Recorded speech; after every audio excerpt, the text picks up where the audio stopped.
This is Series 2, Episode 2, and I'm delighted to be speaking with my friend Merlina Acevedo.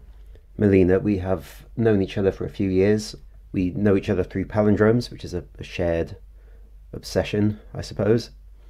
And we'll talk about Palindromes later, for sure. But the main focus of this podcast is the life you've had as a chess player. On the last podcast, I spoke to people who've been involved in professional Scrabble tournaments and crossword tournaments. So I think it's a nice continuation of that to take a look at the chess world. We also discussed Wordle last time. Have you played Wordle? Yeah, I just tried one word. I discovered the word in the first try, so I said I had 100%, so I quit because I don't want to lower my percentage.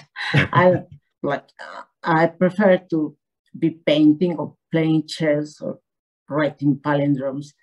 I don't like many games, just chess. Just chess.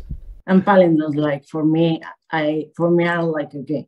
I relate palindromes to chess, like I am my own opponent in palindromes. Yeah. And I wrote just in Spanish. I don't speak English very well, as you will notice. So, but I start following Anthony in Twitter, and he communicated me something that I didn't know it could be said in palindrome. So I start trying in English. Even I have a very small vocabulary, but when I have any trouble, I send him a message like, "Hey, Anthony, excuse me," and he correct my grammar sometimes, but mostly I try to do it by myself, not to be bothering you so much. But I think I'm learning a lot from reading you. Every word I don't understand, I look for it. I have learned tons of new words. You're welcome. It's always good to hear from you with these messages. Is this a word? Is that a word? I was writing in Spanish, but he understands perfectly. I write like, "Hi, Anthony, ¿me puedes explicar how do I do this palindromo?" Like alternating phrases in Spanish and English. And he answered like he's bilingual. You understand Spanish, right? Well, you understand everything I write in Spanish. I understand Google Translate and better translators. But anyway, we were talking about Wordle on the last episode and its sudden fame. But I've also found out recently that membership of online chess clubs has gone up 70% in the last 2 years. I have friends that they are chess trainers. They used to play with me when I played in tournaments, and they are doing very well in the last 2 years. I think because of the lockdown, people are trying to distract and to use their minds, and chess has grown a lot in the pandemic, and also it helped the Netflix series, Queen's Gambit. It was in Mexico, at least it was a big boom for chess. Yeah. Maybe like what happened with the match Spassky Fischer, that everybody was, because of the Cold War, it was a very public match. It was the first boom of chess, and now the Queen's Gambit, it's been a lot of chess promotion. Mm-hmm. Yeah, I've only just finished watching the Queen's Gambit. It's really good. Oh, I saw the screenshot with a chess piece, and I saw it in a row, because I was so, what? Who gave them permission to do my life? What are they doing? Your life. I felt very strange. But I think in every country there is a Queen's Gambit character. Queen's Gambit is an opening. As you know, you also play chess, but I used to play chess only with men for many years. I was the only woman in men's. There were tournaments just for women and the open section. Then women could participate and can participate now. But at that time, in the 80s, I was the only woman playing. The only one. I also I saw that the Queen's Gambit, she was learning Sicilian either, and that was almost my exclusive repertoire at that time. So that's what's happening there. Then I saw it was a book from before, so oh no, it's not me. They didn't steal your life. Yeah, I was never like a world champion, but when I start watching it resembled my life in some points. So let's hear your story. How did you get started with chess? Your father was a chess player. Well, my father was or is a chess player, but he taught my brother, not me. Once I approached him and he said, "This is for men, like go away, this is for men, not for you." And he took the family on a vacation in 1980, and there was a match with Portish and Spassky playing, and they were staying in the same hotel. We went for a weekend. So I saw Spassky, I saw him, and he impressed me, like his presence. And I said, I want to be whatever he is. I want to be like him, like that guy. And I said, well, that's a chess player. But I have seen chess players all my life because my father was a chess player. He was Mexico champion very many times. And he was taking his friends home. But I never said I want to be like that guy. I never, until I met Spassky. Then when we returned home, I took a book that my father has. He has a lot of books, but I don't know why I choose that. It's named Logical Chess Move My Move by Irving Chernev. I took that book, and I also took a machine, a chess machine. It was a board that it has real pieces, not like now that you can play even in your phone. Chess Challenger 7, it was called. Oh, like an electronic training device, electronic chessboard training device. Yeah, I locked myself with the book and with the machine. It had 7 levels. In 2 months, I finished the book and I played all the levels on the machine. That was my training. And after this, my father went to play an US Open, and he took us like a vacation to Phoenix. Like there's nothing to do because it was not like in the main Phoenix. And I said, I want to play. I told him when he was making the line for the inscriptions, and it was $150, I think. It was not cheap, like to pay for playing. And he told me, are you crazy? You don't even know how to play chess? I said, I know how to play chess. No, you don't. I said, no, you're not. It's very expensive. I said, I know and I want, please. I started crying, but crying loud. And he was embarrassed because there was all the chess players like looking at me and hearing the discussion. Maybe she said, oh, what a bad father. Like, and she said, it's okay, but you will pay, but you won't have money for your Barbies.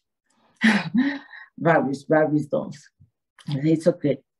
And I did pretty well, and like many draws. I did 4.5 points out of 12. I had never played with the clock before, with chess clock.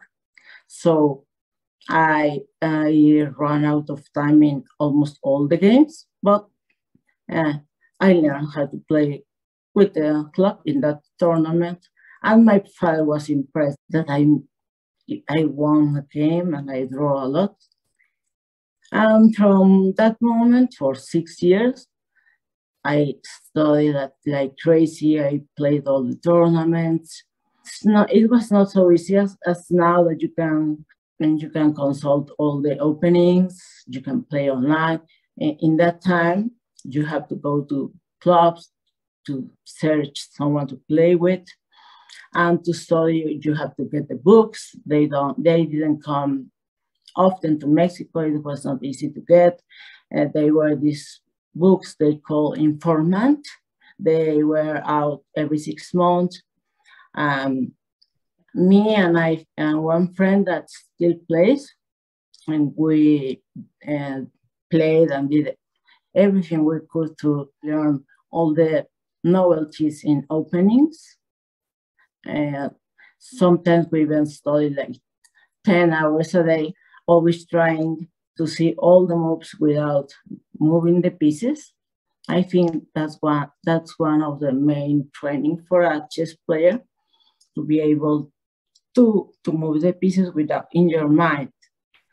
Maybe that's something that's similar to palindromes, because you are reading something and then you see a word, or you are driving and see a sign in the street, and you automatically like put the word in an inverse position, or you start watching possibilities in your mind, and then you get home and you start your palindrome with that. Well, we study and play a lot. Then, well, I participate in 3 chess Olympic Games in my life. I was in Lucerne, 1982, in Switzerland, also in Greece in 1984. In 2010, I went as a captain of the women's team in Khanty-Mansiysk in Russia. In 2009, I went to the first mental sport games in Beijing. In the one in Switzerland and the one in Greece, I played in the women team. In Mexico, like, I never played against women, but in the Olympiads, I didn't have a problem, because like the level of the international women players, they were like, okay. So it was a team, you play by teams. In the team, we didn't do very well, but they put the percentage and they placed each player. So in the first Olympiad, I ended 13th place in the first board. That was pretty good. And in the second Olympiad, I did the 9th place in all the chessboard. So I did pretty well. So in 1986, I didn't want to participate, because I already started my career in music composition, and I also have a rock group. I used to play drums and synthesizers, and I didn't want to lower my level by stop studying chess and continue playing. So I said, better live now like as a champion to stay and see how I was going down. I started to feel that my father and people in general, they expect me to win. And it was a lot of pressure. It stopped being fun playing for me. It was sometimes when I lost the game, I cried. And I was like depressed for 2 weeks. So it was no fun anymore. And I stopped after 6 years. Well, I already know how multi-talented you are with your photography, painting, palindromes, obviously, music, and chess. I imagine a lot of chess players are quite single-minded, ultra dedicated to the game, and perhaps don't have all these other interests. So it shows how much you must have loved the game, that you were willing to dedicate so much time to it and ignore your other fascinations. How far did you go with memorizing all the different openings and patterns and their elaborate terminology? When I was in my top level, yes, I memorized openings until move 20 with the ramifications. Your memory tends to decay with age, but at that time I could do it, and I did it. And openings they were not my priority in learning chess, because openings, they are like memory. Of course, you have to understand why are you playing this move or that move that you found in a book, because if you don't know why, you will finish the part you know by memory, and then you will lose. You have to study end games, and I did like pawns ending, rooks ending, well, all endings and middle games, tactic, strategic. And you have to also to recognize patterns. You study in many positions like themes, like some positions that lead to checkmates that you recognize. So, but it's a lot of training and to see that position many times. So when you are playing, all that themes come to your mind, and you say, here, I can feel there's something here, like an instinct, but it's something you learn by seeing patterns. And maybe in palindromes it's the same. You don't have to analyze a word, like to put all the letters back to see. You see a word and you instantly see there's something here and something that works for me. Like I tend to write more kind of lyrical palindromes. So I detect the words and can talk about what I feel. Yes, it's a distinctive quality of your palindromes, that your focus is on conveying a feeling, a mood. It's a feeling, isn't it? They're very about with mood, and they're always about me. Yeah, I'm talking about the bird, and the bird is me. The moon, I'm the moon. Yeah. I'm very egocentric kind of writing. I'm sorry, but that's how I am, I think. But I tend to focus in myself. I'm a very like isolated person. Maybe that's also one of the reasons that chess was perfect for me, because it lets you use your mind like in a very profound way. Like I call it like many layers of thinking, because you can go deeper and deeper and deeper. And I have seen that not everybody used to think in many layers, like deeper and deeper. Maybe because in normal life you don't need to go, or you don't know that you can go deeper. You're thinking, what's going to happen if I do that and he does that, and then, well, maybe he won't do that and I will do this, and then like, all I call it like variants, like 3 variants. So if we thought like that, everything we do in regular life, like I will drink this coffee, well, maybe I won't sleep at night, what will happen if I don't sleep, and then you will go crazy, right? Like calculating all this. Yes, you would end up completely paranoid, thinking about all the things that could go wrong and all the things that could subsequently go wrong, branching off from the initial catastrophes. So when you're thinking 10 moves ahead, 20 moves ahead, and as you say, with the ramifications, you're really thinking hundreds of moves ahead, potentially. Can you narrow those potential outcomes down by getting in the head of your opponent, or just by your understanding of how they like to play? I always cover my eyes, because I thought the opponent might see in my eyes in what part of the board I'm analyzing, and he could see if I'm happy or if I'm stressed. And I prefer my poker face in chess was covering my face because I'm very expressive. If I was feeling bad, the opponent can see it in my face, and he will start searching why she's sad, and it's like you're helping him.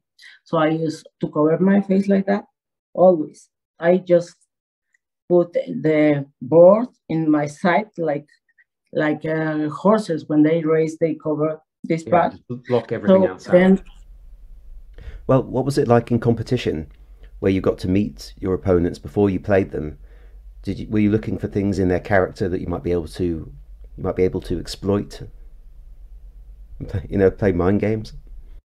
No, what I really used to do, when there were tournaments, I go seeing games of other players that normally, if you are playing in the first category, you will end eventually playing them. So I watch how they play, because there's no necessary your character outside how it's going to reflect in how you play, because it goes in your psychology deeper, some faces that you don't show. No? So many people that are very shy, they can be very aggressive because they are holding all the feelings, and they can be very aggressive in chess. So you can not really know how they play, by how they act outside. But what I use is to watch the games. I see what openings. If they lose, I see why they lose, maybe by time.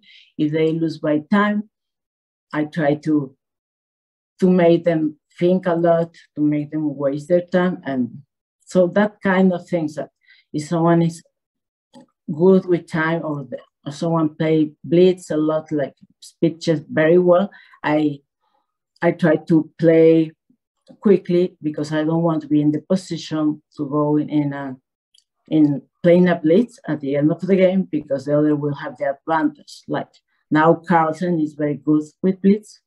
So when the time is finishing, he always has like an advantage on the opponent. Well, but now you can search all the games from all the players, see, oh, he made a mistake that, and people, they have like trainers that help them look all the information, discover variants, and you have engines now that these machines that I already inside the computer that analyze for you. At that time, we didn't have any engines. Even in the Mexican team, we went without any analyst. So, of course, yes, you've got all these games online, recorded online. It seems like it's a lot easier these days to understand how people play. What about seeking advice from other players? Did that go on at all? One time I joined a game against, I think it was a Chinese player, and I sealed the move, but lucky for me, it was the right move, because it was an ending. So this is when you adjourn and you have to seal your move in an envelope to be opened the next day. Yeah, but the game was being watched, because it was one of the last games, because we take like 5 hours until we adjourn. When I sealed the move, that was the correct move, then some grandmasters approached me, and in 5 minutes, one of them was Lubojevic, Anderson, that was the trainer of Spassky before, Quinteros from Argentina, and it was like 4 or 5 grandmasters, and Beliavsky, that was with the Russian team. And they, just because we say, oh, you're winning, like, and they, in 5 minutes, they did like what you see in Queen's Gambit movie, that they analyzed for her, his friend make a group of, and they start analyzing for her and telling by phone the moves. Yeah. Well, they did that what alive, and in 5 minutes. So what they showed me is the plan, the strategy needed to win that ending, that it was like a rook ending. I had a positional advantage, so they showed me the plan. That was one of my best memories, when they, out of nothing, I didn't ask for their help, and they were the top players in the Olympiad. So I win easily. I remember it was like a big lesson they gave me. So I noticed that I thought I didn't need like a trainer, but they are very important. Someone that plays better than you and can help you with your weakness. Mm-hmm. So other than practice and study, What sort of training exercises are there? Well, they had in Mexico a problem. They brought Adel Fremont. He was a Cuban grandmaster. He died in a plane accident after. He was the trainer just for 10 people that they trained us where they train all the Olympic athletes in Mexico. And we went every day in the afternoon after school from Monday to Friday and stay 4 hours. And he gave us a pen and a notebook and said, you have 5 minutes to write all the moves. Because sometimes you think you are thinking a lot because in your head your pieces move and move a lot. Sometimes you are just going in a loop, like verifying again and again and wasting time. But if you write, well, I can play this, this, this, and you made the 3 variants, but in a notebook without moving the pieces, it becomes very clear what you are really thinking and how many moves ahead you are really seeing and seeing correctly. Mm-hmm. Amazing. Well, I still can't get my head around how you visualize an entire board in your mind and all the changing positions and all the developments you can see so far ahead, seeing where all the pieces are and will be. To me, it's unimaginable. It's unimaginable. Okay, you do your sonnet in a palindrome, then this is the anagram of the palindrome. And what? That's the same. Chess, I know you will be like a grandmaster. I guess we all have something like this. We learn a skill, it becomes second nature to us. We don't think it's unusual. It's only unusual to other people. Or maybe we are unusual for doing things like this. Because I think you have to be like obsessive in a good way. Well, or put this obsessive personality in things that are good, like chess or painting. I do it and repeat it and embrace it until I get what I want. And I keep doing it. Luckily, I sell some of my paintings. Also in music. Yeah, well, we're both palindromists, but we're also both musicians. I'd like to hear more about your music. Well, in music, I studied composition, and I was doing I made like a symphony for percussions, and they played in UNAM, the National University. But I was also had the pop electronic taste, so I deviated totally to pop music because I started looking at some contemporary music and I start analyzing myself. Am I really enjoying this, or I'm analyzing that it's interesting? And I realized I wasn't enjoying it a lot, like, concerts for balloons and casseroles. And in one moment I said, it's very interesting, but for me it was interesting, but it was not feeling something in me.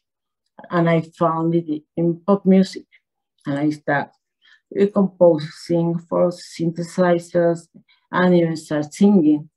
I started taking opera lessons. So even I don't have a natural singing voice, but for electronic music, I learned how to use it in a proper way.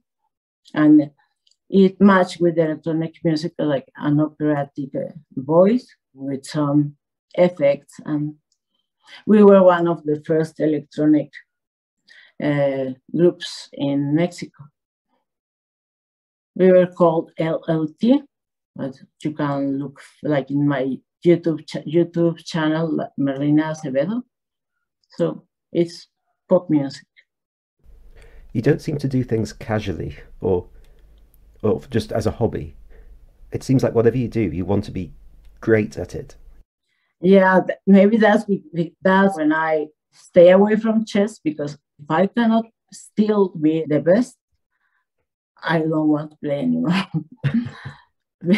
Because maybe it's not when I start playing chess, I didn't say I will be the best. No, it's just something that came from my obsessive and compulsive personality.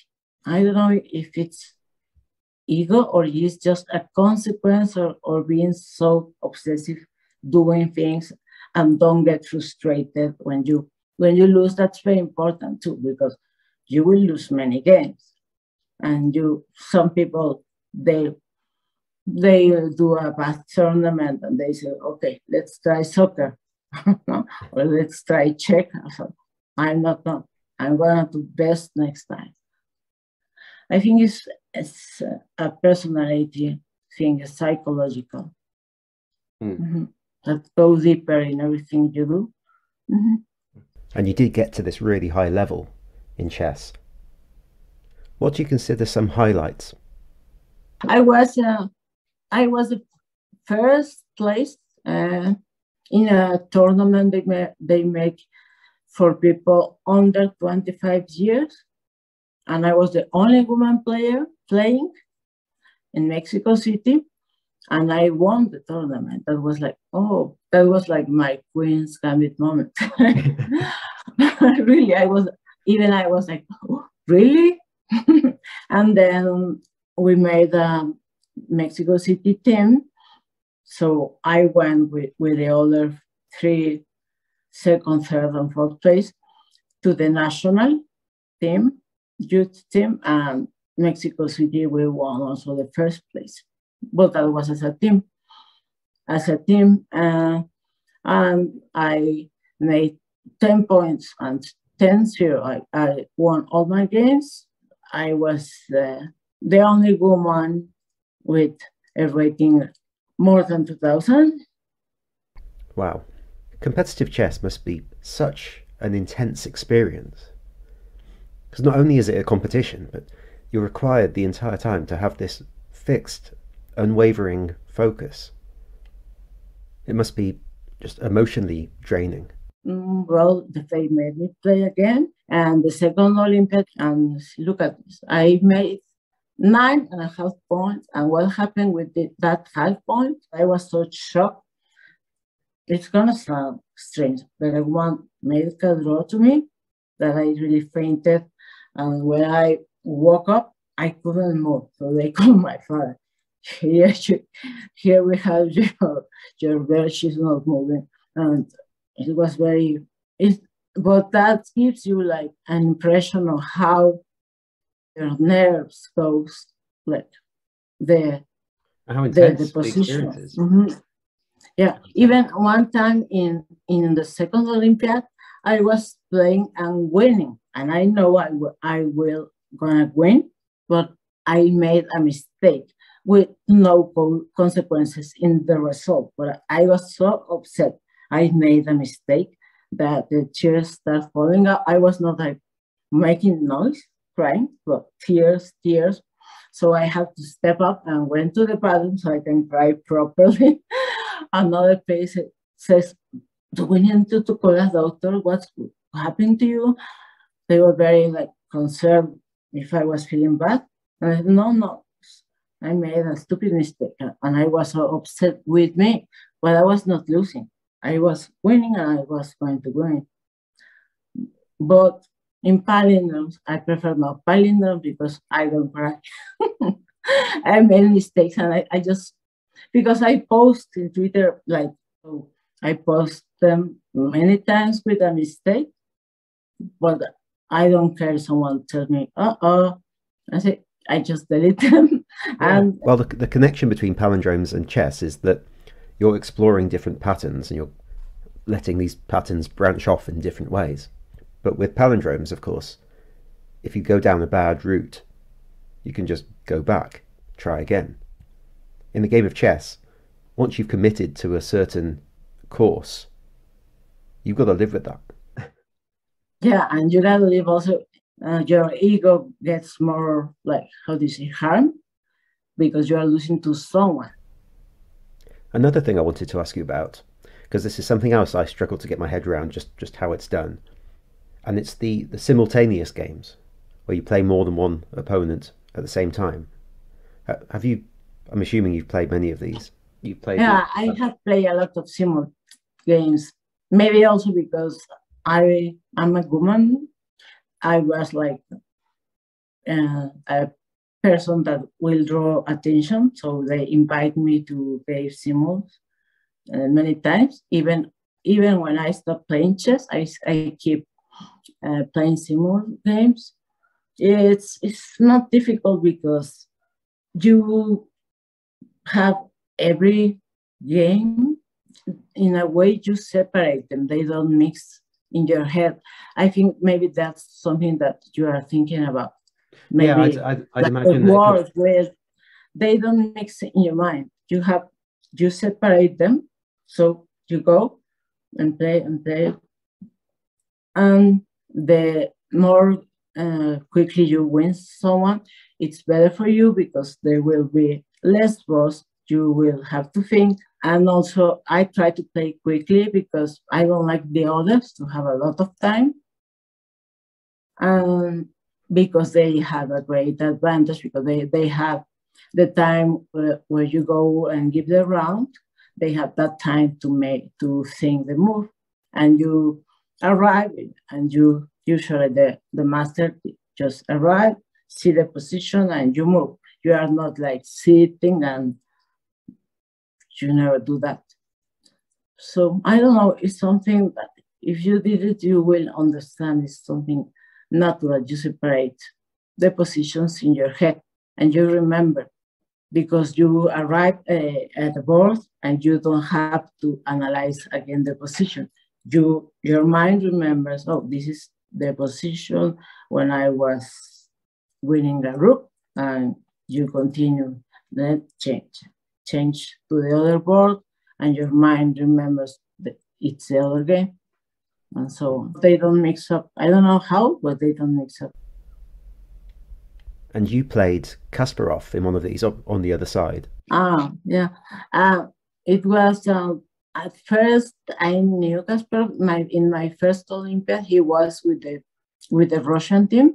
I have a picture of he looks very young, and he wasn't even the first board. There was Karpov also in the team, and I keep seeing him also in the other Olympiad, and in Beijing. A year before I play against him, I see him and I have the opportunity to talk a lot with him because I was not playing, I was going as a captain. So when the playing was taking place, I didn't have to be so busy. And he was also not playing. He was with Karpov, promoting Karpov to be the FIDE president.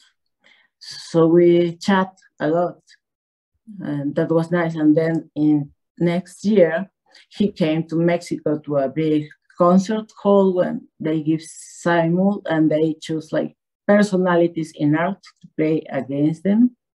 Some of them were poets, chess player. I was chess player and painter. And when he saw me, what are you doing here? Like, he was a little concerned because usually he doesn't, nobody allows people that are like more than 2,000 or to sit and play the simul games because you can break his record. I think he has never lost the game. Kasparov. And he told me, but very polite, excuse, what are you doing here?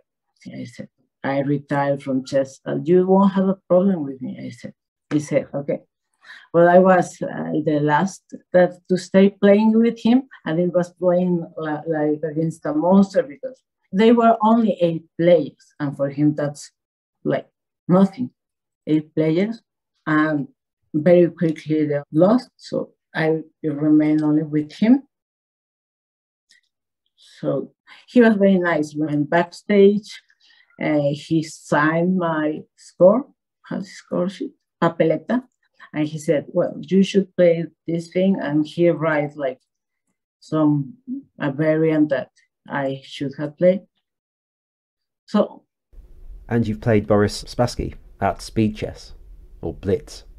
I met them in Tasco, and we were there like for a month. I was working as a judge table. So, each board in a high-level tournament has like a referee that we just sit and wrote all the moves, and we pay attention when they have time trouble, because or sometimes one can touch a piece and say, no, I didn't, and we were there to any trouble. So I talked with Spassky. We went to, and we played Blitz, and I think like not one, like maybe 3 Blitz with me. And also Spassky, they were very regular people. That surprised me, because now they are like in the history of chess, they are like monsters. But it's good memories, and you see how they train. Because I met always the seconds, they call seconds to the trainer. Like Anderson was the second of Spassky.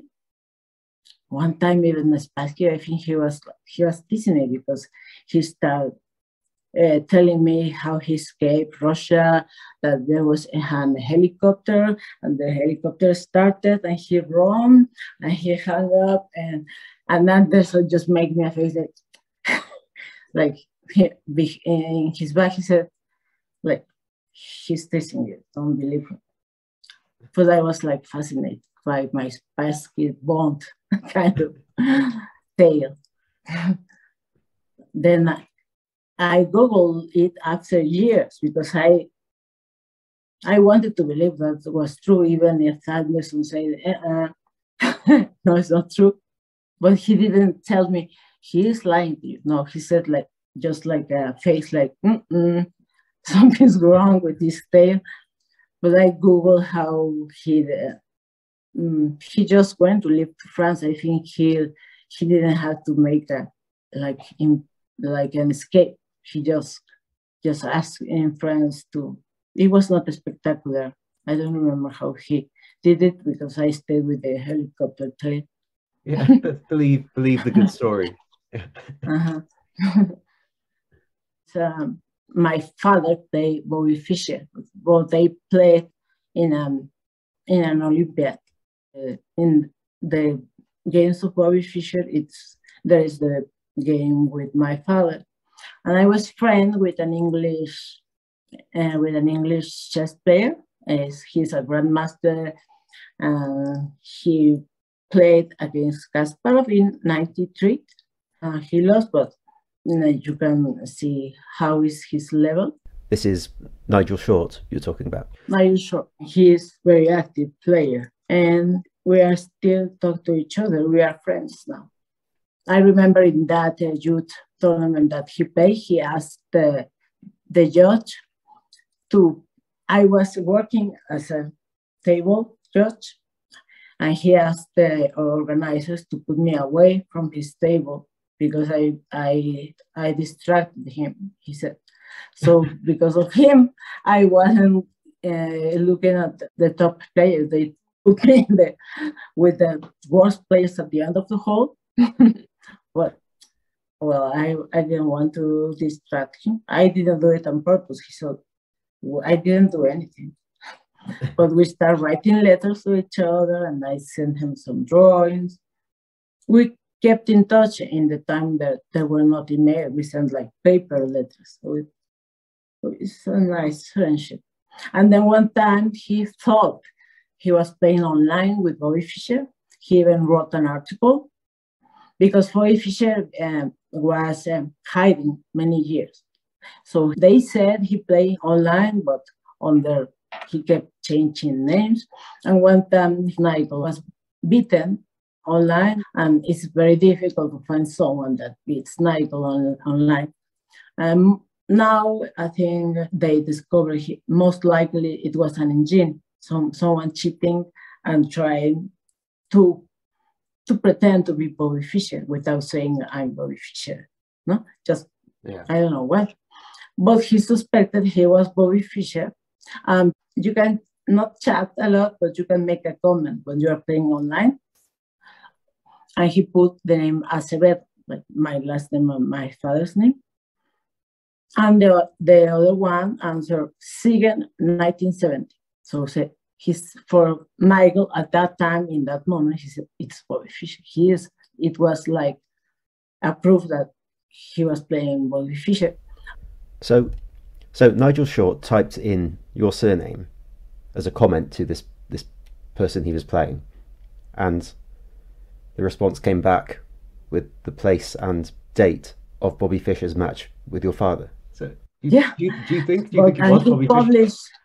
Nigel published this story in the newspaper, so if you Google, you will find it. He put my father's name, and Fischer, the Alex Fischer answered, the Olympiad that they paid, Sigan, 1970. And Nigel told me before he published, he just, look what happened, blah, blah. Oh, that's interesting.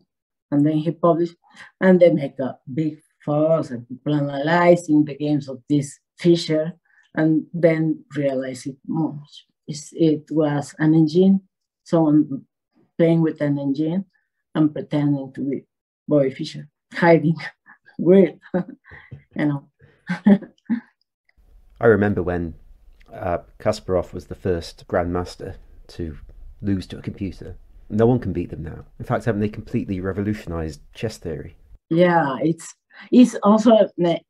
I was listening to sometime to Kasparov, what he was telling about that, and it's like sticking to my mind that the first man who made a chess program was an English mathematician, Alan Turing. He made a chess program even there was no computer to run it. And when there was like a 100th anniversary or something of Alan Turing, Kasparov asked his friends to put this program into a computer, and they run it, and it had like many. It was not a good player, that program, but in that program and in the first programs, they used to calculate every possible move. That it's a nonsense. And then they change just to like select. So that's why this type of chess programming helped a lot with artificial intelligence, because it makes computers run faster and faster. And this type of binary thinking and not analyzing everything, just discarding and like two possibilities and then another. So now I think there are now computers that they learn to play chess by their own. So I don't know how they do that. And they're teaching us. Yeah, now if you want to surprise someone, and now you just put an engine will say if that's a correct move, or it's just a blunder, and it's very easy to look at if a move is good or not good. Even the engine tells you it's like 80, you are better like 0.8%. Well, we've been talking for an hour now, so it's probably time we read some palindromes. But before that, I wanted to just briefly touch on something else, which is the relationship between chess and literature, or how chess has inspired literature. One thing that comes to mind is Georges Perec and how he used the Knight's Tour to describe a Parisian apartment building. But similar to that is a 14th century Indian poet, Vedanta Desika, who used a half board, so a 4x8 board, and by placing it's either words or syllables, it's in Sanskrit, by placing these words or syllables on each square, and by performing the Knight's Tour in a variety of different ways, he was able to generate lots of different poems, which is amazing. So yeah, constraint-based poetry based on chess. Mm-hmm. Now I remember when I was studying composition and they give like a homework, I assigned a sound to every square in the board, and with a real 5-minute chess, I made a composition, how it will sound like D2, D4, and with the speed, in a real game. So I did it like, I didn't do it like the machine. I just did it in theory. And I write the music notes, and I write I played again and calculated the time and made an equivalent. Maybe something like Turing did with the first chess program, because it wasn't running in a computer. It was just like in theory. Mm-hmm. There are many like movies with chess. Like it's also like very interesting. Like now, how do they use chess, or like Borges, writers that use chess like a symbol. Perec also, well, Cortázar used chess. And Nabokov, they say he used also like chess schemes. Or Lewis Carroll's like Alicia a través del espejo, Alicia towards the mirror, that, and also it's like a mirror is a palindrome, and it's a game of chess. Oh, wow. Even if Alicia a través del espejo is a game of chess. Well, now I'm just going to be imagining ways to combine chess with all the other stuff I do. Palindromes, anagrams. Maybe you can put just palindromable words. So the combination, it will give you can take the initial square and the second square, or just the second square. It depends on how you arrange the words in the board. Well, it had to be totally palindromic words like kayak or tenet. You can do word palindromes with this technique, but I'm sure you will realize how to make a chess game mix the word. It's another obsession to be had, isn't it? Oh. Yeah, how would make it more difficult. Yeah, like. Mm-hmm. Anyway, speaking of palindromes, let's present our collaboration. We're kind of running out of time, so I suggest we record our readings later and I can insert them in. Mm-hmm. So we have 2 poems of yours, 2 palindromes in Spanish, which I have translated into English while preserving the palindromic constraint. Now, these translations were not easy. In fact, they were really, really difficult. Translation, anyway, entails considering so many different factors. Which bits do you preserve and which bits do you sacrifice? And that's just made all the more complex when you're dealing with a palindrome. So what I did was I looked at what I consider to be distinctive qualities of your palindromes. As we said earlier, you're interested in expressing a mood. So keeping the mood was a priority. I also wanted to use motifs because you have a lot of your palindromes, you'll have the same phrase appear in the first half and the second half. So I wanted to maintain that. Otherwise, I just wanted to get the words in. I mean, that's how I began. I translated the Spanish into English and looked at the words and hoped that those words were usable in a palindrome, and some were, some weren't. What else is there to say?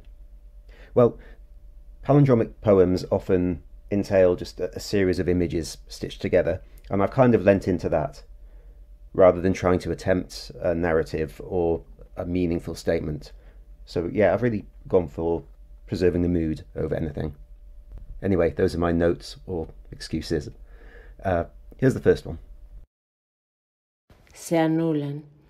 Ella iba sola, ya iba honda, de lo sola, mar era. Malo soledad no había, y así, rara rosa, con él obra, nueva ave, un árbol en ocaso, rara risa, ya iba honda, de lo sola, mar era. Malo soledad no había, ya lo sabía, llena luna es. And here's the translation. A null life. We rust one sorrow as I live deep, set alone, no late speed. No evil in us attest, some mirth gilded a fur, or I faded light rhyme. Most set a sun, I live on, deep set, alone. No late speed, evil I saw, or rose not, sure we fill Luna. And the second poem. El ave lloró ya dañada, y seria, sola, ave llagada. Nueva usaba sus alas, usaba suave una daga. Lleva aire, se va, ya lo sabía, dañada ve una daga. Llora risas, ella era vital, era vil, así sacaba sus ojos, usaba casi saliva, relativa, real, lesa, sí, raro, llagada, nueva, dañada. Iba sola y ave sería, ave llagada, nueva usaba sus alas, usaba suave una daga, lleva a los aires. And its translation. Emit now a crowed aria. Sad I lost light. A pull, a wing is one calm lace sword. I emote, soar, live yet. Ah, that I, vile, rose to me. I drowse calm lace, no sign.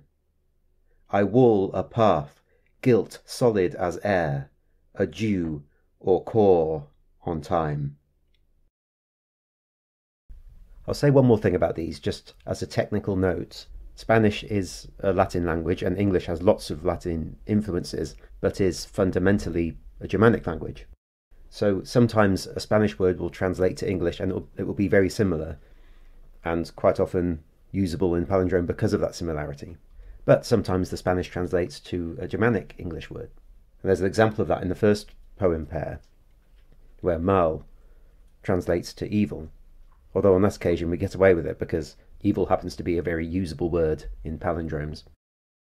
I've actually translated one of your palindromes into a palindrome by pairs of letters, you'll remember, because so many words in it translated to Germanic English words, and Germanic English words are easier to use in palindromes by pairs because of all the consonant clusters. Anyway, enough about that. As we said at the start, for the last few years you've been writing English palindromes, and you have one appearing in the forthcoming Penteract Press anthology, where it's presented alongside some of your wonderful paintings. And I think it would be a nice way to end the podcast if we could share that. So, here it is. Tithe. I saw a sign. It's a sadness, meeting us as us. Till a song I tell, a river and poem still. I draw a dew angel, a path gilded all latest light, a pale nod award. Ill, it's me, open air, viral, leading us all, it's us. As some items send us sting, I saw a sight, it. Merlina, thank you for doing this and for being so fascinating. I've really enjoyed this conversation. Oh, for me too. It's always good to talk to you.